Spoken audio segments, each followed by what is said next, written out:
শবে কদরের নামাজ ও দোয়া আছে কিনা? শবে কদরের অন্যতম আমল হলো রাতে দাঁড়িয়ে ইবাদত করা, নামাজ পড়া।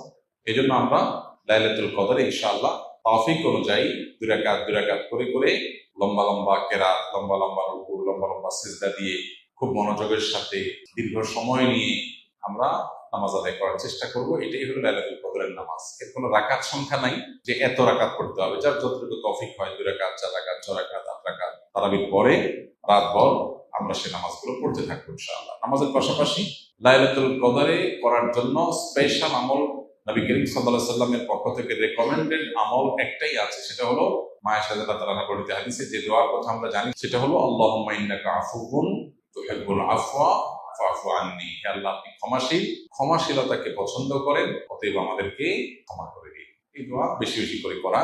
এর বাইরে আমরা জিকির, আজকার, তাসবিহ, কোরআন তেলাওয়াত, দোয়া, রোনাজারি এগুলোর মাধ্যমে পুরো রাত অতিবাহিত করার চেষ্টা করবো ইনশাআল্লাহ। নামাজের ক্ষেত্রে বিশেষ কোনো নামাজ নাই যে লাইলাতুল কদরের এরকম এত রাকাত নামাজ, প্রথম রাকাতে অমুক সূরা এতবার, তমুক সূরা এতবার, এরকম কোনো বিশেষ নিয়ম নাই। বরং অন্য যে কোনো নামাজের মতো যে কোনো সূরা দিয়ে আমরা নামাজগুলো পড়তে পারি। রমজানে কোনো ব্যক্তি হঠাৎ এমন অসুস্থ হয়ে গেল যে সাহারি খেয়ে রোজা রাখতে পারবে না, সেক্ষেত্রে ওই ব্যক্তির রোজার কাফারা কি হবে?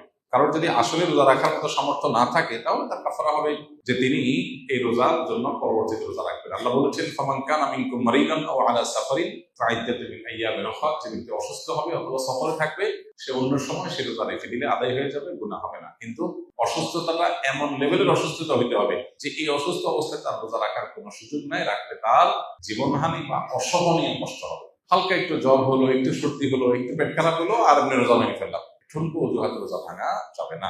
রমজানের তারাবির টাকা উল্লেখ করে মসজিদে টাকা তোলা হয়, এটা শরিয়া দৃষ্টিকোণ থেকে সঠিক কিনা? এটা আমরা এর আগে বারবার বলেছি।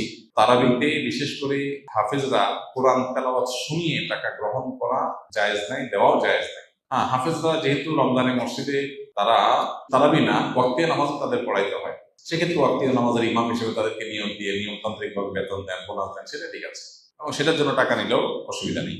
রমজানে ফজরের নামাজ পড়ে ঘুমায় কেন সবাই, যেখানে অন্যদিন সমূহে ফজরের নামাজ পড়ে ঘুমাতে নিষেধ করা হয়েছে? ফজরের নামাজের পর ঘুমাতে সরাসরি কোরআন বা হাদিসে নিষেধ করা হয়নি, তবে কোরআন এবং হাদিসের আলোকে ওলামায়ে কেরাম সকালের ঘুমকে অনুত্তম বলেন। এর মানে এই না যে সকালের ঘুমটা কোরআন বা হাদিসে পরিষ্কারভাবে নিষিদ্ধ। একটা সময় নবী সাল্লাল্লাহু আলাইহি ওয়াসাল্লাম ঘুমাতে অপছন্দ করতেন, সেটা হলো মাগরিবের পরে। আয়েশা রাদিয়াল্লাহু তাআলা আনহা বলেছেন, কানা নবী সাল্লাল্লাহু আলাইহি ওয়াসাল্লাম ইয়াকরাহু আন-নাওমা ক্বাবলা আল-ইশা ওয়াল হাদিসা বা'দাহ। নবীজি এশার আগে ঘুমানো অপছন্দ করতেন, আর এশার পরে কথা বলা অপছন্দ করতেন। এশার পরে ঘুম আর এশার আগে কোনো ঘুম না। এর বাইরে ফজরের পরে তিনি সাধারণত তার যে লাইফস্টাইল, তার যে দৈনন্দিনের রুটিন ছিল, সেখানে ফজরের পরে ঘুমের রুটিন ছিল না, বা ঘুমের রুটিন পাওয়া যায় না। তিনি ফজরের পরে ব্যক্তিগত আমল করতেন, জিকির আজকার করতেন, লম্বা সময় ধরে অন্যান্য কাজ করতেন। এরপরে তিনি কাইলুলা করতে যেতেন দুপুরে। এটা ছিল তার লাইফস্টাইল। কিন্তু দুর্ভাগ্যজনক বাস্তবতা হলো আমাদের সমাজে, বিশেষ করে আমরা যারা মুসলিম দেশের বাসিন্দা আছি, অদ্ভুত এক জীবন আমাদের। আমরা রাতে দেরি করে শুই, আবার ফজরের পরে শুয়ে থাকি। এটা আমাদের অভ্যাস। পৃথিবীর যত উন্নত দেশ আছে, সেটা পূর্বে হোক পশ্চিমে হোক, গোটা বিশ্ব জুড়েই দেখবেন যে বেশিরভাগ উন্নত দেশগুলোতে মানুষ রাতে তাড়াতাড়ি ঘুমায় আর ভোরে উঠে কাজ শুরু করে, পড়ালেখা শুরু করে, কোনো ঘুম নাই। মুসলিম কান্ট্রিগুলো অদ্ভুত যে আমাদের অভ্যাসটা হলো তার উল্টা। মিডল ইস্টেও বলেন, এশিয়াতেও বলেন, মুসলমানদের অবস্থায়। অর্থাৎ নবীজি সাল্লাল্লাহু আলাইহি ওয়াসাল্লামের সুন্নাতটা আমাদের মধ্যে নাই, অমুসলমানদের মধ্যে, তাদের হয়তো অজ্ঞাতসারেও তাদের মধ্যে আছে। তো যাই হোক, এটা হলো সকালের ঘুমের কথা। এখন কত হলো রমজানে যে মানুষ সকালে ঘুমায়, এর উত্তর হলো যে রমজানেও যদি কেউ সকালে না ঘুমিয়ে থাকতে পারে সেটা ভালো।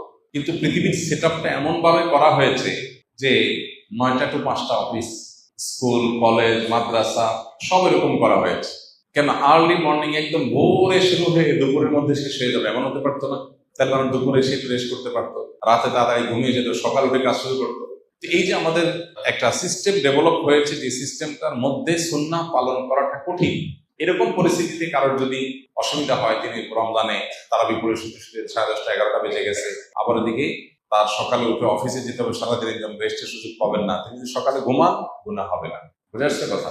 তবে সকাল সন্ধ্যার যে দোয়াগুলো, সেগুলো অন্তত পড়ে তারপর শোয়া উচিত। আরো ভালো হয় যদি এশাকটা পড়ে তারপর শোয়া হয়, আরো ভালো হয় যদি চাষটা পড়ে তারপর শোয়া হয়। কিন্তু যদি কেউ এটা না পারেন, তাহলে এটা তার গুনাহের কারণ হবে না ইনশাআল্লাহ তাআলা, কারণ এটা পরিষ্কারভাবে কোনো গুনাহ বা